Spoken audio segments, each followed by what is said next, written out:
right, ladies and gentlemen, we are back for section 7 of Criminology, and we're going to be talking about social disorganization, which talks a lot about kind of the geography of crime and where crime happens in certain cities. But, as you all know, we got to start with the funny picture of the day.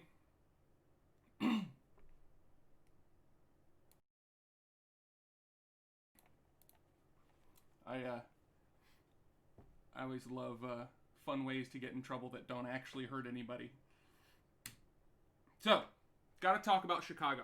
All right, Chicago has always been a really interesting city throughout kind of American history. All through the 19th and 20th centuries, it was a crossroads. It was a huge metropolis of a city where lots of people passed through, but lots of people chose to stay. If you've ever read there's a great series of novels called The Dresden Files by Jeb Butcher, which I totally recommend. But it takes place in Chicago, and he talks about how Chicago is this crossroads where there are kind of waves of immigrants that come through. Because that's American history, right? We are a nation of immigrants.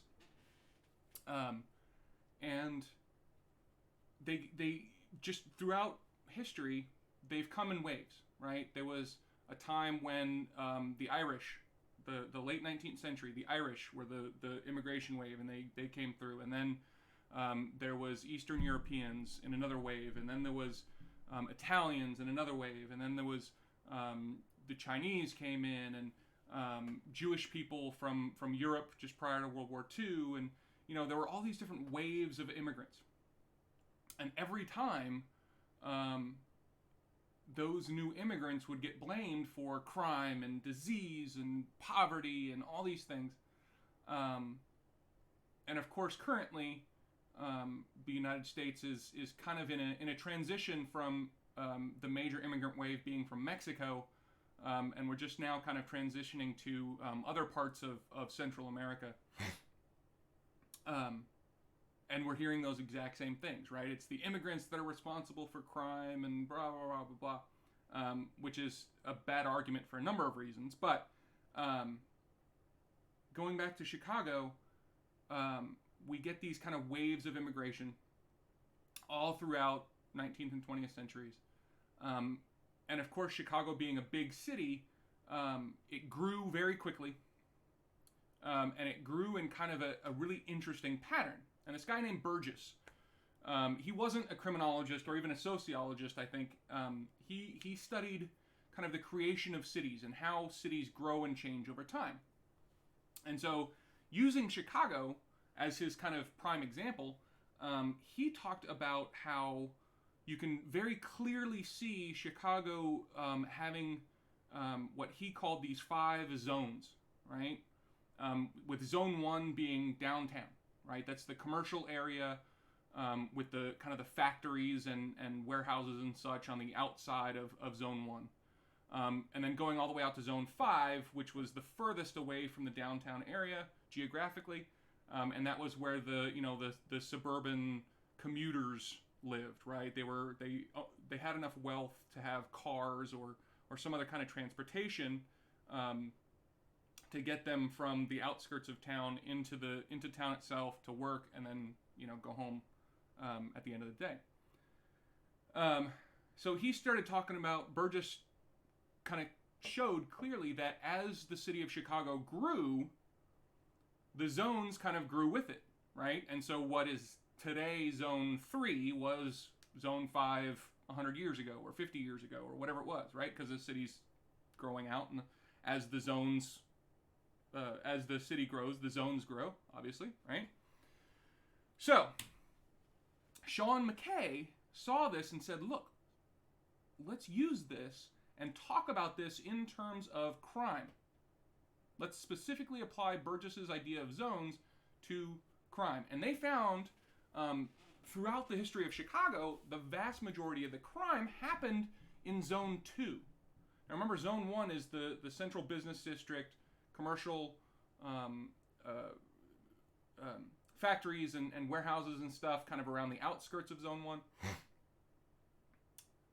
And Zone 3 is where kind of the working class people live, right? The blue collar workers.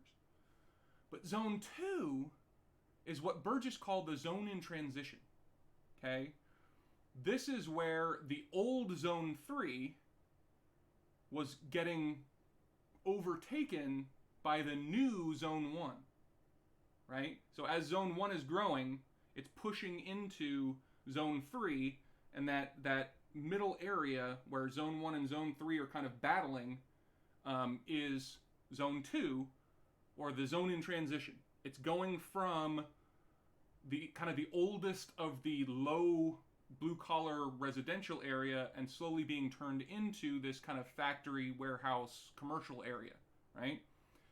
And Sean McKay noticed that that's where most of the crime happens. Well, why? Well, for one thing, recent immigrant groups live there, right? And why do recent immigrant groups live there? Well, because recent immigrant groups usually don't have a lot of money. And where's the cheapest housing in the city? Zone 2.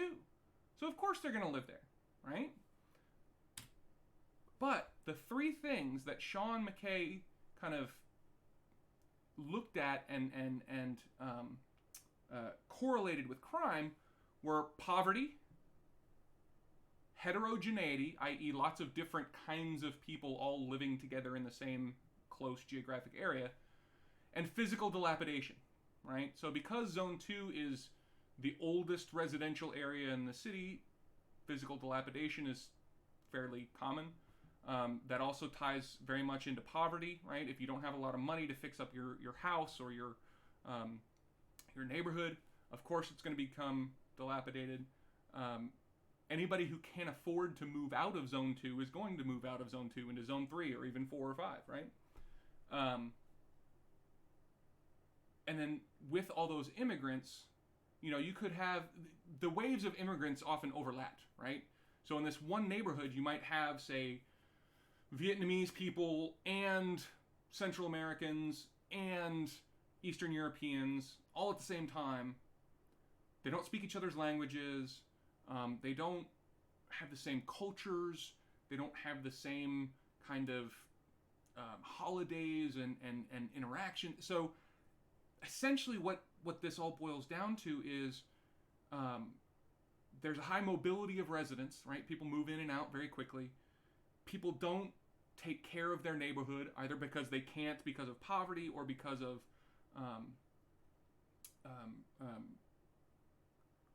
my mind is totally blanking. They can't because of poverty, or they just don't care because this is only a temporary place to live. They don't know their neighbors. They don't have kind of that sense of community, right? And if you remember back to an earlier section, we talked about how Durkheim came up with that concept of anomie, normlessness, a lack of social cohesion, right? So the theory here with social disorganization is that there's a lack of informal social control. People don't care about each other. People don't care about their neighbors. People don't care about their property because, again, it's temporary, it's cheap, and thus crime arises, right? This is where the crime is going to happen. But not just crime, right? So Sean McKay pointed out that, yeah, sure, it's crime, but it's all social ills, not just crime, right? Infant mortality is higher in Zone 2. Disease is higher in Zone 2. All kinds of those social ills that every society has to kind of try to deal with and suppress and take care of, all of those things are highest in the place where these things all come together, right? The poverty, the heterogeneity, the physical dilapidation, pollution, people not caring about their neighbors, lack of informal social controls, all those things are kind of interconnected and intertwined, right? But one of the other interesting things that Sean McKay found is that as those waves of immigrants come through, right, obviously they live in Zone 2 for that first generation. But then further generations can move out to the richer areas. They build up that generational wealth. They build up that ability to, have better jobs and better educations and speak English and all those things. And as they kind of get those resources and that ability to move away from Zone 2, the they spread out and the crime stays, right? So as these, the Irish come in, and there's a bunch of Irish criminals living in Zone 2, and oh, those Irish people, they're so criminal, and, they're all bad news, and blah, blah, blah. But then they move out of Zone 2, and the crime doesn't follow the Irish people, the crime stays in Zone 2, right? So it's not that crime is due to in any way inherent nature of any of these immigrant groups. It's because crime is natural for these areas of the city that the immigrant groups happen to be living in, right? So this is just one of many arguments you can use when people try to tell you that whatever the newest immigrant group is criminal and bad, and they're bringing infant mortality and disease, and all these social ills are associated with immigrants. Well, no, they're not. They're associated with that area of the city, and as those immigrant groups come in, of course they're going to have higher rates of those things, but as they move out, the crime is going to stay geographically, not follow those groups. Make sense? Good. Last thing I want to talk about in this kind of this section is these cultural and subcultural theories of crime, and there's a couple of them. One of the more famous ones is, and I forgot who did it. I forgot to write it down. Doesn't matter who did it, but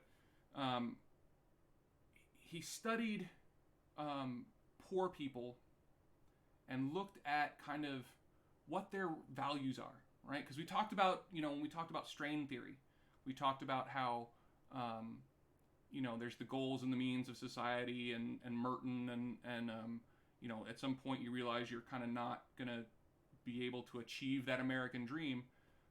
So how do you kind of compensate? And so this is similar to that in that he's looking at the economic lower classes. And what he found was, he found 6 kind of values that poor people, lower economic classes embraced that are different than kind of what we would consider normal American values, right? First one's fate, which essentially means luck, right? What does the world have in store for you? Are you going to have a terrible life or a great life? And essentially that boils down to a lot of luck, right? Autonomy, which is essentially the ability to resist authority, right? Trouble is the ability to kind of get into trouble without getting in trouble, if that makes sense. Toughness, of course, is ability to, both physical toughness and emotional and mental toughness. Excitement means the ability to do things, often illegal, that are flashy and showy and, obviously cause excitement, but also get you peer respect. And then there's smartness, which is essentially street smarts, right? The ability to convince people of things, the ability to, just know how to live life as somebody in the lower economic class, right? Other researchers have looked at, especially, the culture of African Americans in the United States, right? Because they're one of the few groups that kind of are forced into Zone 2. They've stayed there generation after generation after generation because we have this institutionalized restrictions on African American advancement. Every time they try to organize and create better lives for themselves separate from the rest of us, we kind of prevent that from happening. If you want to see more about this, you can Google the bombing of Tulsa in, I think it was 1920, somewhere around there, and how that has, and instances like that, with racism and segregation and lack of opportunities for education and jobs and all these things, have kind of pushed African Americans into this corner. And so instead of being able to build generational wealth like other immigrant groups have, they've been kind of stuck in the same rut for hundreds of years. But that kind of lack of opportunity creates in African American culture, in a lot of cases, these feelings of hopelessness and isolation and despair. And how does that kind of express itself? Well, in lots of different ways. Everything from music to crime, right? Because we systematically cut people off from opportunities, that causes this, this very similar to this lower class cultural value system I just talked about. It causes them to prioritize other things than, in many cases, following the law, right?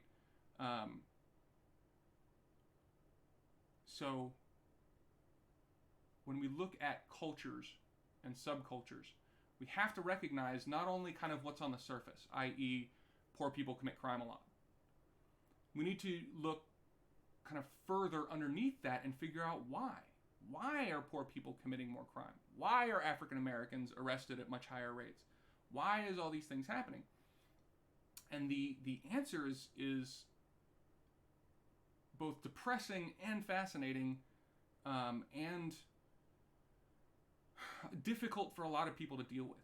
It's hard for a lot of Americans to kind of realize that there is systematic, institutionalized, generational racism that is causing a lot of these problems, and B, it's also incredibly difficult to talk about possible solutions to that problem. But anyway, that's the end of this section. Thank you so much for watching.